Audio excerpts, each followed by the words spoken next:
Dia cari. Kalau jumpa, adalah untuk tahun 79. Kalau tak betul tahun tu, dia cari dalam tu, tak ada. Sebab dia pakai cara manual. Kecuali kita pergi tu dapatkan nombor kad menalang Maimun ni ada. Tulis Maimun, okey, nombor kad menalang dia sekian. Tu tak ada benda lah. Dia pakai komputer je. Tak, tu baik nombor kad menalang, tu baik lalu sekat mati. Yang masalahnya dah lah mati lama dah. Nombor kad menalang pula tak ada. Nombor kad menalang sebab dia mati tu tua dah, tahun 79. Zaman-zaman dulu nu tak ada lagi kad menalang, kadang-kadang dah ubuh. Dalam gerang tanah pun tak ada kad menalang hak lama-lama kan. Okey. Ada hak yang mari kat saya satu, dia kata saya ingat tarikh mati dia 7 hari bulan 2 tahun 1979. Mati di mana? Mati di rumah di Cenering. Saya pun buat permohonan untuk cari di JPN. Bila kita cari, jawapan dia tak ada. Betul dia kata mati. Tarikh tu saya ingat masa tu lahir anak saya gini. Okey. Jadi saya pun bila tak ada, saya pun tanya dia, mati di rumah ke mati hospital? Saya ingat balik mula. Dia pun balik dulu. Dia balik duk tanya-tanya orang, mari pula. Tak, dia kata mati di hospital. Bila mati hospital, buku lain. Buku hospital. Jumpa. Jumpa cari. Yang sekarang ni, mana-mana hak lama-lama tu, buatlah. Susah sikit tak apa. Dia susah sikit tu, yang pertama, kalau peringkat anak Maimun ni mati belaka dah, tinggal cucu, JPN dia dah bagi. Cucu tu pergi ambil. Pergi cari sebab mati. Dia kena melalui peguam. Kalau anak-anak mati belaka dah, cucu dia tak beri. Adik-beradik dia beri lagi. Kalau adik-beradik tak ada, anak saudara tak beri. Dia tak beri cari. Pasangan, kalau suami ataupun isteri, boleh untuk cari. Pergi ceruh direct ke JPN. Kalau tidak, yang lain tu kena pakai peguam. Macam saya, atas nama peguam, saya boleh pergi ambil. Atas nama peguam, saya boleh pergi ambil. Jadi kalau nak buat, okey, mari kat saya, kita kabur mati ke mana-mana, kita pun buat. Dia kena 2 kali cari. Yang pertama, carian dia panggil.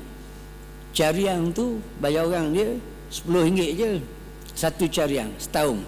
Kalau 2 tahun, RM20. 3 tahun, RM30. Kemudian bila dapat carian tu, dia tulis itu. Ada rekod ke tak ada rekod? Kalau dia kata tiada rekod, maknanya dia tak cuba cari. Kalau dia kata ada rekod, okey, kita buat permohonan sekali lagi untuk dapatkan cabutan, dia panggil.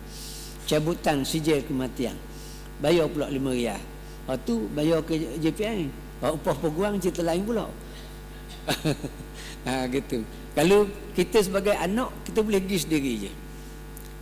Pergi sendiri kat JPN tu. Isi borang situ, okey, lepas tu bayar RM5, okey, beli, dapat. Ya, saya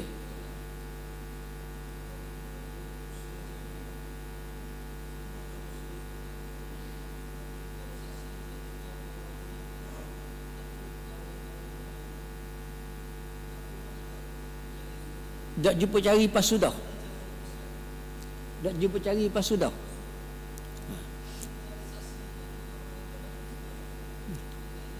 Tapi cari kat JPN tak ada.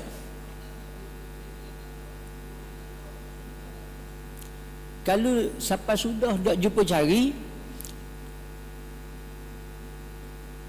ya, tindakan selanjutnya kena buat di mahkamah tinggi. Dia panggil anggapan kematian di mahkamah. Jadi maknanya hal tu kena pakai lawyer pula. Kena pakai peguam sivil di mahkamah sivil, mahkamah tinggi. Minta dapatkan anggapan kematian. Saksi-saksi tu dia nak dia nak situ. Jadi bermakna kadang-kala tukang report tu ibu nama lain. Dia macam zaman-zaman dulu kan. Nak panggil rumah Semek, nama dia Maimun. Jadi pergi report Semek, dalam gerang Maimun. Tak jumpa pas sudah lah. Memang mati tahun tu dah. Tu saya kata ni nama tu. Nama orang tukang ripuk kadang-kadang dia pakai dulu zaman-zaman dulu mana pakai IC ripuk pun. IC tak tahu mana dah. Tahun 60-an, tahun masa tu 70-an pun rasanya kendor lagi dari segi nak ripuk mati ni. Pakai ripuk-ripuk gitu je, buh nama je. Kadang IC pak mana tak ada, dah tahu pak IC dah. Jadi hati yang jadi tak jumpa. Nama tu. Rumah panggil lain, dalam lain, dalam gerang tanah lain. Jadi kita berasal pada dalam gerang tanah. Sedangkan di Ripuk nama panggilan kampung. Ya. Tak jumpa. Okey. Jadi hal tu kena buat anggapan kematian untuk menggantikan benda ni sijil kematian. Hal tu banyak ribu kat tu. Bukan ratus, ribu. Okey. Okey. Maimun dia mati pada tahun 1979. Ya, okey. Kalau mari kat saya pun tanya, pada masa Maimun mati tu, mak pada Maimun ada ke tak? Hak ni memang soalan wajib. Di mahkamah ke, jabat terekah ke, inilah soalan dia. Masa Maimun mati, okey, mak dia ada ke tak? Katakanlah senang cerita, tak ada. Mak dia mati dulu. Tahun berapa-berapa ni, mungkin lama dah ingat dah, tahun ni 60-an apa kan. Ayah mati dulu juga habis. Tok Ki semua mati dulu belaka. Maimun kahwin berapa kali? Maimun kahwin sekali. Maimun kahwin dengan Yusuf. Okey. Bercerai hidup, cerai mati. Yusuf cerai mati. Dah Yusuf ada ke dak lagi ni? Tak ada dah. Dah Yusuf dengan Maimun mana mati? Siapa mati dulu? Maimun mati dulu, Yusuf mati kemudian. Pula Yusuf mati kemudian. Yusuf mati kemudian. Tahun berapa Yusuf mati? Yusuf mati tahun 1985. 1985. Sijil mati ada. Okey, bila Sijil mati dan Maimun kahwin dengan Yusuf, berapa orang anak? Okey, ada 1, 2, 3 orang anak. Laki nama Osman. Yang kedua nama Ramli. Yang ketiga nama Leha. Ada belaka? Ada belaka. Hidup belaka lagi. Jadi sekarang ni habis takat tu. Harta pusaka Maimun akan dapat kepada Yusuf dan anak-anak dia. Dan Yusuf mati pula. Jadi hak bahagian Yusuf pada mayat ni, Yusuf dapat berapa? Dapat 1/4 suami. Hak lebih tu dapat ke anak-anak. Jadi hak Yusuf ni bila dia mati, bahagian dia dah hilang. Bahagian dia tu pas ke mana? Boleh ke siapa? Bahagian Yusuf boleh ke siapa? Tak ada jawab lagi. Sebab kita tak siasat lagi. Nampak sini, boleh ke anak dia lah 3 orang.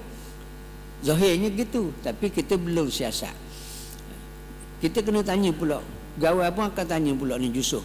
Pada masa Yusuf mati, mak ayah Yusuf ada ke tak? Dia kena tanya sama je. Hak selapis kita. Hak yang kita bincang selapis lama ni, ni 2 lapis.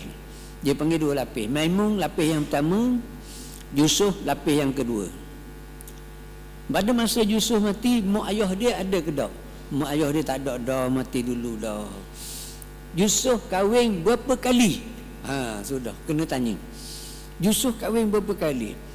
Yusuf kahwin 2 kali. Lepas pada Maimun mati, Yusuf nikah pula seorang lagi. Bila Yusuf nikah seorang lagi, Yusuf nikah dengan siapa? Yusuf nikah dengan Semek. Cerai hidup, cerai mati. Dah Semek ada lagi? Ada. Hidup lagi. Jadi dengan Yusuf ni, Yusuf nikah dengan Semek, boleh anak ke tak? Tak boleh anak, dia nikah tua dah. Habis. Ada. Okey. Jadi kes ni bermakna kes kematian 2 lapis. Kes kematian 2 lapis, maka siapa waris-waris Maimun dalam kes ni? Siapa yang berhak atas pusaka Maimun? Yang berhak atas pusaka Maimun, Semek Osman Romli Leha. Dah semek guna pula. Semek boleh. Kan kita pun pelik. Semek boleh juga. Kan tak ada kena-ngena dengan Maimun. Jadi bila kita belajar ni, kita pun tengok semek ni dia bukan dapat hak Maimun, dia dapat hak suami dia, Yusuf. Yusuf 1/4. Dan Yusuf 1/4, semek boleh berapa? 1/8 daripada hak Yusuf. 1/8 daripada hak Yusuf. 1/8 daripada 1/4. Jadi 8 kali 4 32, 1/32 bahagian dapat kepada semek. Jadi kena akad tereka. Kena akad tereka. Patutnya masa ayah ada tu, macam Osman Romli Leha ni, masa ayah dia ada tu, dia akadlah tereka. Lebih-lebih lagi pada masa ayah dia nikah lain. Khabar ke ayah akad tereka, ayah gini tau. Tapi kadang-kadang waktunya belaka tak mahu akad tereka. Bila dah akad tereka, sehinggalah ayah mati. Bila ayah mati, baru nak akad tereka. Kalau dia akad tereka, dia tinggal semek, maka itu maknanya masing-masing pakat makan harta haram. Ayah dah nikah dah, ayah nikah sekali je. Mana masa cara tereka khabar? Boleh khabar mudah je. Ayah nikah, Yusuf nikah sekali je dengan mak saya je. Habis kita. Semek tak ada. Hak bagian semek siapa nak tanggung? Tiga-tiga ni. Mana kalau seorang je yang tukang khabar, hak lain tu ya, mana subahat belaka tiga. Makan harta haram lah. Sebab tu kita nak mudah, tak apa lah, kita kira mudah nak selesai je. Nak selesai je. Tapi kita tinggal waris. Jadi tak kena. Kalau kita ambil kira, bahagian semek tu bukan banyak sangat.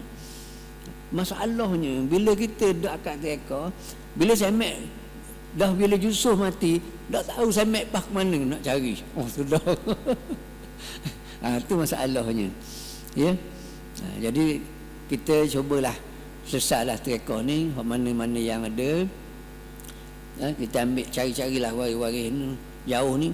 Semek tu walaupun dia dapat, tapi sikit je, 1/32 bahagian.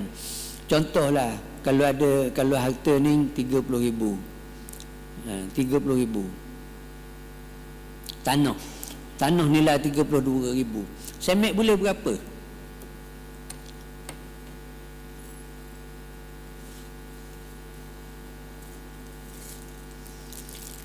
Tanah ni 32,000. Jadi 32,000 bahagi dengan semek dapat 1/8 kali 4 32 per 32. Tanah 30,000. Tanah 30,000 bahagi 32, boleh RM937.50. Tak sampai 1,000 bahagian dia. 900. Tu nasib baik semek tu hidup lagi. Kalau semek mati pula kemudian, nak kata apa ni? Semek mati kemudian katakanlah semek ni ada anak pula.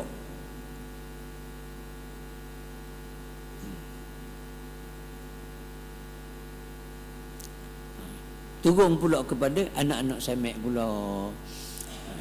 Jadi dia jadi berangkai, ya. Tapi tak ada masalah. Kalau kita ada hajat betul nak menyelesaikan pesaka ni, insya-Allah boleh selesai. Banyak kes yang selesai, ya, banyak kes. Baru ni yang saya buat ni 12 lapis. Jadi dia ada belaka dah maklumat ni mudah. Yang mudah pakai WhatsApp je. Cuma WhatsApp tu biar terang boleh baca, okey, boleh pakai untuk bawa ke mahkamah ataupun ke pejabat tereka. Okey. Kemudian nak beritahu juga tentang kes-kes yang mati berlapis ni. Hak lepas-lepas kita belajar tu kes mati selapis. Dia ada perbezaan antara mati dulu dengan mati kemudian. Sidik mati, dia ada anak lelaki seorang. Okey. Kemudian dia ada cucu. 1, 2, 3, 4. Cucu laki, cucu laki, cucu puang, cucu puang. Okay. Anak laki ni Osman nama. Osman. Mesti dia betul. Dia mati dulu ke mati kediang? Sebab tu benda ni gawat kekoh dia nak sijil kematian. Supaya betul. Sebab kalau mati dulu lain ceritanya, kalau mati kediang lain ceritanya. Kalau Siddiq mati, ada anak seorang je, Osman. Kalau Osman ni dia mati dulu daripada ayah dia Siddiq, dia turun ke cucu-cucu je. Dia turun ke cucu. Siapa yang tak ada situ? Isteri Osman tak ada. Isteri dia. Osman nikah 2. Isteri yang pertama, isteri yang kedua. Anak ada 4 orang. Jadi kalau Osman ni mati dulu daripada Siddiq, isteri Osman tak boleh terima pusaka. Dia turun terus kepada cucu saja. Kalau Osman tu mati kemudian daripada Siddiq, daripada ayah dia, jadi dia dapat ke Osman dulu. Bila dapat ke Osman, dia akan turun kepada isteri dan anak-anak dia. Beza dia situ. Mati dulu dengan mati kemudian. Kalau Osman mati dulu, ni cucu ni dia direct dapat hak toki, hak Siddiq. Kalau Osman mati dulu. Kalau Osman mati kemudian, cucu-cucu ni dia dapat hak ayah dia, hak Osman. Bukan dia dapat hak toki. Sebab dia turun ke anak dulu. Jadi Siddiq si mati yang pertama, Osman si mati yang kedua. Kalau Osman mati kemudian. Sebab tu ada orang tanya, dia kata, Ustaz, hak nu natu boleh? Natu lah, natu Siddiq lah. Isteri Osman natu Siddiq tau. Dia kata hak ada 1K tu natu boleh saka. Hak 1K lagi natu tak boleh. Boleh ke cucu je. Jadi beza dia situ. Osman mati dulu ke Osman mati kemudian.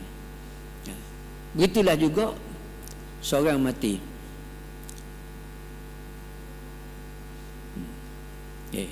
Ada Sabariyah pula mati. Sabariyah mati.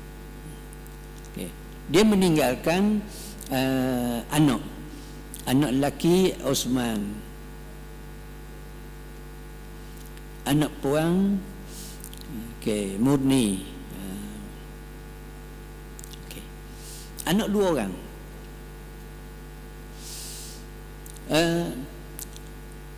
Osman hidup lagi, Murni mati dulu daripada Sabariyah.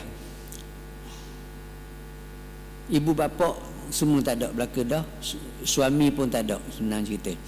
Jadi sekarang ni boleh ke siapa harta pusaka ni? Osman seorang lah. Sebab Murni mati dulu. Kita dah bincang dah, anak yang mati dulu tidak mewarisi. Jadi Osman boleh 100%. Kalulah benda ni, masa kita cari tekoh ni, Osman mati dulu, Murni mati dulu. Siapa yang dapat? Dia pergi kepada anak-anak Osman, laki dan puan. Dia pergi tak kepada anak-anak Murni? Tak pergi. Boleh jawab dah tu. Sebab apa tak pergi? Sebab cucu daripada anak puan. Okey. Habis situ. Okay. Sekarang ni Murni dia mati kediang. Masa cara tekoh tu mati belaka dah. Sabariyah mati katakan 2018. Osman mati dulu lagi 2015. Murni baru gaya mati 2019. Akad tekoh sekarang ni baru nak akad tekoh. Bila akad tekoh, pada masa Sabariyah mati, siapakah anak dia yang hidup? Murni hidup. Jadi bila murni hidup, pada masa Sabariah mati, anak dia yang hidup cuma seorang saja, anak perempuan. Sedangkan Osman mati dulu. Jadi sekarang ni lapis yang pertama boleh ke siapa? Boleh kepada murni anak dia separuh. Boleh dia separuh sebab pada masa tu dia seorang je hidup. Lepas tu hak separuh lagi pergi ke mana? Dia akan turun kepada anak Osman. Isteri Osman dapat ke tak? Isteri Osman dapat ke tak? Soalan. Boleh? Tak boleh. Dia tak turun kepada isteri Osman. Sebab cucu ni dia bukan boleh hak ayah dia, dia boleh hak tok dia. Sebab masa tok dia mati tu, ayah dia mati dulu dah, Osman mati dah. Jadi cucu ni dapat kepada daripada hak tok dia. Murni ni pula, murni ni dapat kepada suami dan anak-anak dia. Suami dan anak-anak dia. Isteri Osman tak boleh. Suami pada murni boleh. Kalau kita faham tak ada masalah dah, mudah je. Tapi bila kita ambil siadah tu, kadang-kadang orang kampung ni dia petikar. Dia kata mana pula pelik tu. Hak belah puang boleh, hak belah lelaki tak boleh. Hak murni ni suami dia boleh, hak Osman isteri dia tak boleh. Kita ambil hak siadah. Hak ni saya tunjuk satu-satu dah ni. Satu-satu ni kalau kita faham, maknanya sebab apa suami pada murni boleh? Sebab suami dia boleh hak murni. Dan murni boleh hak mak dia, Sabariah. Anak-anak Osman, cucu pada Sabariah ni, anak Osman, dia bukan boleh hak ayah dia, dia boleh hak tok dia direct selalu. Sebab Osman mati dulu. Boleh faham tak? Boleh faham tak? Bab beza dia tu. Murni dia dapat, suami dia dapat. Dah berapa suami dia dapat? Dia bukan boleh hak Sabariah. Harta ni betul harta Sabariah, tapi bila Sabariah mati tinggal anak dia murni. Bila murni tu mati pula, tinggal suami dan anak-anak murni. Tadi saya pergi ke ILP jemputan dekat ayah saya.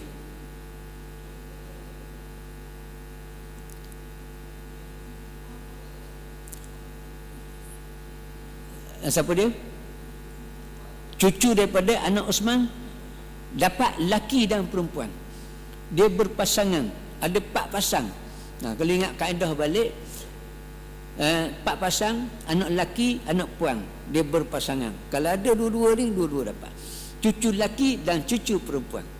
Ni anak Osman tu hak laki dapat, hak puan pun dapat. 2-1. Asabah bil ghairi, 2-1. Adik-beradik seibu sebapa, laki dan perempuan dua-dua dapat. Okey. Ya.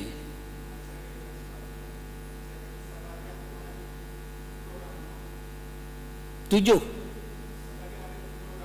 3.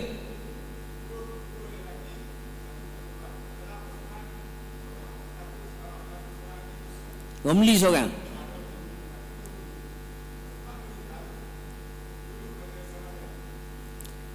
Osman mati dulu, Romli hidup lagi. Okey. Sabariah ada 3 orang anak. Romli, Osman dan Murni. Pada asalnya dia ada 3 orang anak. Kemudian mengikut masa kita bagi saka ni, Romli ada lagi. Osman tak ada dah. Osman mati dulu pada mak dia. Murni mati kediang. Okey. Jadi 3 keadaan ni. Hidup seorang, mati dulu seorang, mati kemudian seorang. Soalan tanya saat ni, anak Osman tu dapat ke tak? Dapat? Ada. Sebab apa tak dapat? Sebab terdinding oleh anak lelaki. Romli tu Bila ada Romli hidup lagi, jadi anak-anak Osman ni patut dapat. Kalau Romli tak ada, boleh ke cucu. Tapi oleh kerana anak lelaki masih ada, cucu terdinding oleh oleh anak lelaki. Romli tu pergi kaca dia. Gitu. Yang saya duk sebut selalu, orang telefon saya, ustaz, dia tanya, anak yang mati dulu dapat tak pusaka? Maknanya dalam kes ni Osman, dia yang mati dulu, dia sebut hak mati dulu, anak yang mati dulu dapat tak pusaka? Kita pun jawab tak. Bukan dia nak tanya hak tu, dah anak pada anak yang mati dulu tu, maknanya anak Osman, anak pada anak yang mati dulu ni dapat tak pusaka? Macam soalan tadi pula. Kita tak boleh jawab lagi. Kita kena tanya, anak Sabariah berapa orang? Dia kata ada 3 orang, Romli, Osman dengan Murni. 2 lelaki, seorang puan. Osman yang mati tu, Osman mati dulu. Okey, anak dia boleh ke tak? Jawapan dalam kes ni, oleh kerana Romli tu ada, anak-anak Osman tak boleh, terdinding oleh Romli. Kalau Romli tak ada, turun kepada anak Osman. Murni, anak-anak dia boleh. Oh, mana Murni kuat ni? Jadi dalam kini Murni pula kuat. Romli boleh, anak Murni boleh. Tak? Anak Osman tak boleh. Sebabnya Murni mati kemudian. Murni mati kemudian. Jadi masa Sabariah hidup, kita ambil kaedahnya, pada masa Sabariah hidup, dia ada anak 3 orang. Kemudian anak mati dulu seorang, Osman. Pada masa Sabariah mati, kita kena ambil kaedah, berapa orang anak dia hidup pada masa tu? 2 orang je, Romli dengan Murni. Jadi 2 orang ni hak dapat, Romli dengan Murni pada masa Sabariah mati.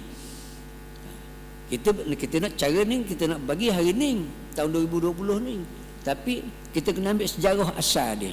Pada masa Sabariah mati pada 2 tahun lepas, 2018 dulu, masa tu Romli ada lagi, Murni ada lagi. Jadi dia bagi 3 situ. Romli 2 bahagian, Murni 1 bahagian. Osman tak ada bahagian, sebab dia mati dulu. Jadi Romli dapat berapa? Romli dapat 2/3, 2 bahagian. Murni dapat 1/3. Tapi bila Murni pula mati, bahagian Murni ni, Murni kahwin berapa kali? Kahwin sekali. Anak berapa orang? Anak 2 orang. Jadi bahagian Murni dapat pada suami dan anak dia. Sebab dia mati kemudian. Dah suami dia dapat apa ni, menantu ni. Orang pun tengok, takkan menantu dapat agak pusaka. Kalau kita belajar, kita pun tahu dah, dia bukan atas nama menantu, atas nama suami kepada Murni. Dia dapat hak suami. Okey.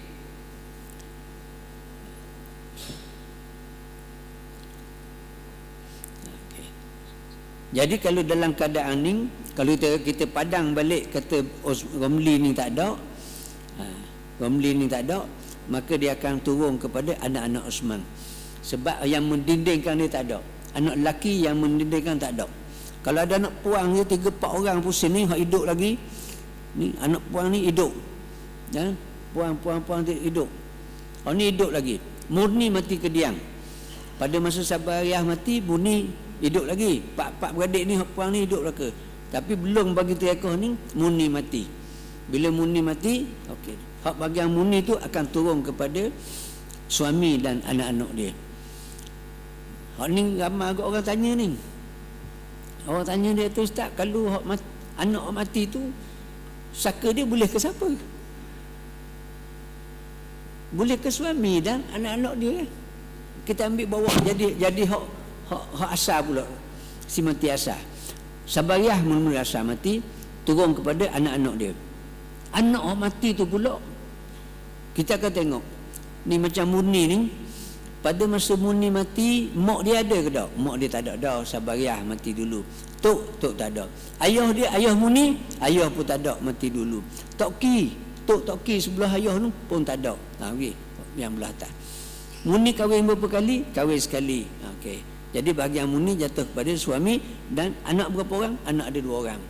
Hak bahagian Muni. Itu dipanggil lapis yang kedua. Dalam kes ni 2 lapis. Sabariah mati, Muni mati. Rasa jelas dah tak? Boleh faham tu. Boleh faham kedudukan mati berlapis ni. Sebab kadang-kadang saya pernah juga orang benda ni, orang mari ke jabat petikai Sabariah mati. Sabariah mati, mak ayah tak ada dah, mati dulu. Kemudian dia kahwin dengan Sidik. Lepas tu dia ada anak. Anak lelaki seorang, anak perempuan seorang. Tak ramai warisnya. Lepas tu Sabariah ni dia mati katakan tahun 2000. Ni cerita lama. Lepas tu bila Sabariah mati, Sidik hidup lagi pada masa tu. Sidik hidup. Dan kemudian bila Sidik hidup, dia bercerai mati, dia dapat apa lemayat? Dia dapat apa lemayat? 1/4 sebab ada anak. Takdirkan pula ayah Sidik ni, pada masa Sidik ni dia mati kemudian pula 5 tahun kemudian 2005, pada masa Sidik mati tu ayah dia umur panjang, umur 90 lebih umur dia, ayah dia ni, ayah pada Sidik ni. Siapa dia ayah Sidik? Sigaraga tau. Jadi pada masa kita bagi saka Sabariah kita bagi saka Sabariah, boleh ke ayah Sidik? Sidik mati dah, Sidik dah kahwin lain. Jadi bahagian Sidik dapat kepada ayah dia dan anak dia ni. Tapi hari ni boleh ni. Orang pun mari petikar. Dia kata, mana pelik sangat ni kata. Kata apa? Seorang mati boleh, anak dia ada kan dia tu? Anak ada. Anak lelaki ada, anak perempuan dia, mana boleh ke pak tua pula? Pak mentua tu. Ayah Sidik, maknanya pak mentua Sabariah. Dia kata saya tak je dengar dia orang tu pak mentua boleh saka. Kalau ayah sendiri tak ada petikar, ni pak mentua boleh saka. Betul tak? Di kampung dah kita dengar orang cerita, mana boleh ke pak mentua ni? Kita tak tahu cerita. Kena cerita pula terang selesa ke dia. Sabariah ni pada masa dia mati, mak ayah dia tak ada, dia kahwin sekali dengan Sidik. Pada masa Sabariah mati, suami dia ada lagi Sidik. Jadi ada anak 2 orang. Dapat ke Sidik dan anak dia. Sidik boleh kepala mayat. Dah ada akad terekah. Kalau akad terekah masa tu, tak ada benda lah. Sidik nak beri anak dia ke, dia nak bahagian dia ke, guana ke, nak jual ke, tak ada, habis cerita. Tapi dah akad terekah. Bila dah akad terekah, sehinggalah Sidik tu mati. Bila Sidik mati, bahagian Sidik tu akan diwarisi oleh siapa waris dia. Keturunan ke atas tak boleh lepas. Mak dia, ayah dia. Mak dia, ayah dia. Tak boleh lari tu. Jadi kebetulan ayah itu umur panjang. Umur panjang, umur 90, ada lagi ayah dia. Jadi Sidik, hak kepala mayat Sidik boleh ke ayah dia pula 1/6 daripada bahagian Sidik. 1/6 daripada 1/4, 6/4, 24. Ayah ni dapat 1/24 bahagian. 24,000 boleh 1,000. Kalau 240,000 boleh 10,000 tak okey. Lagi Langkawi ya tak okey. Bukan ni. Ke mana? Nampak simple je. Jadi kadang-kadang bila kita duduk kampung ni, kita nampak pelik. Dah apa boleh ke ni? Tak Sabah ni. Tak kan boleh ke tok tua ke salah bagi. Ke salah bagi. Patut dah leh ke tok tua, yang boleh je ayah kandung. Tapi ni adalah dalam kes kematian yang berlapis. Jadi kalau boleh akad terekah masa ayah ada ni, lagilah bagus. Ya. Sebab kadang-kadang hak yang timbul masalah seorang sabariah mati tinggal suami dan anak-anak. Jadi dak akad tereka. Masalahnya bila dak akad tereka, masalahnya sidik ni suami ni nikah lain. Dak nikah lain, kahwin seorang lagi. Kahwin pula dengan murni pula sini. Jadi bila sabariah mati, sidik kahwin dengan murni. Tereka dak akad juga. Itu jadi masalah. Bila dak akad tereka, tiba-tiba sidik pula mati. Jadi tak pasal-pasal murni ni dapatlah bahagian dia pula atas bahagian hak suami dia sidik. 1/8 daripada 1/32 bahagian. Kalau akad tereka mulai nak tengok nak bagi guana, dah ayah dia pun kata tak puas, kita suruh ke anak-anak lah, ayah nak nikah lain pula ni. Jadi senang cerita, bukan guana, bukan kata tak memberi. Mungkin ayah nak sekeping, apa ni ayah nak sekeping. Ni aling berikan anak-anak belaka lah, bagi ayah suruhkan anak-anak, biar kemas lalu. Jadi atas keping tu bila ayah mati, okey, ada bahagian mak tiri dia, bahagian murni. Kata bincang lah guana-guana bagi akad tereka pula. Gitulah cerita dia. Ni bab kematian yang berlapis ni. Jadi kadang-kadang kita tengok, kalau kita tak belajar sepitah lalu, kita tengok pelik. Ada kes tu sabariah ni dia bila dia mati dia ada anak lelaki anak puan. Ada peguam mari jumpa saya. Dia bercara di Rauk, jauh Kuatang. Dia mari jumpa, dia kata dia tanya saya, masa tu saya pegawai pesaka di Ipoh. Dia mari kat Ipoh, dia kata cik, dia kata saya heran, dia kata sebab apa si mati ada anak lelaki ada, puang ada, pegawai minta kat menalang adik-beradik si mati. Ni adik-beradik sabariah ni, dia pegawai minta kat menalang belaka ni, 4 orang ni, lelaki 2, puang 2. Saya dah tergambar lalu dah. Gambarannya sama ada mak sabariah mati dulu, mati kemudian, ataupun ayah sabariah mati kemudian. Saya tanya dia, mungkin mak ataupun ayah pada si mati itu mati kemudian. Dia kata tak. Dia kata tak. Saya tanya dia, masuk tak dalam masa dalam untuk bercara? Dia kata masuk.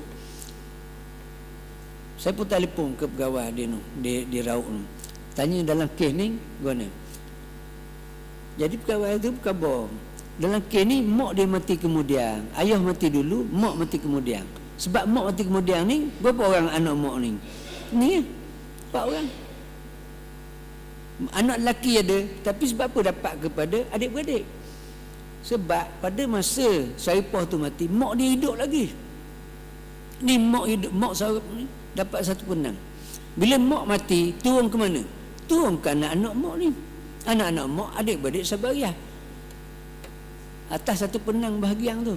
Jadi pegawai tereka nak hak bahagian apa ni mak tadi. Faham tak? Faham tak? Jadi kalau kita tak nampak kedudukan kes ni, kita pun pelik juga. Mana pegawai saka ni anak lelaki ada, boleh juga ke adik-beradik. Masa belajar dulu, kalau ada anak lelaki, adik-beradik tak boleh. Masa bagi tereka, anak lelaki ada, boleh ke adik-beradik? Tak betul ni. Sebenarnya bila kita nampak dalam kes munasakah, kes matian berlapis, okey, ibu mati kemudian ataupun ayah mati kemudian, bahagian ibu ataupun ayah tadi akan turun kepada anak-anak. Anak-anak pada ibu ialah adik-beradik pada si mati. Dia boleh bahagian ni atas 1/6 ni. Sebab ada akad tereka awal. Gitu ya. Okey, takat itulah dulu untuk malam ni. Boleh faham tu. InsyaAllah minggu depan dipanjangkan umur, kita jumpa lagi. Wallahu a'lam. Wabillahi taufiq hidayah. Assalamualaikum warahmatullahi wabarakatuh. Bismillahirrahmanirrahim. Alhamdulillahirabbil alamin wa bihi nasta'in. Allahumma inna na'udzubika min ilmin la yanfa' wa min qalbin la yakhsha wa min nafsin la tashba wa min du'a illa yustajabu lah. Rabbana atina fid dunya hasanah wa fil akhirati hasanatan wa qina adzaban nar. Walhamdulillahirabbil alamin. Taqabbalallah.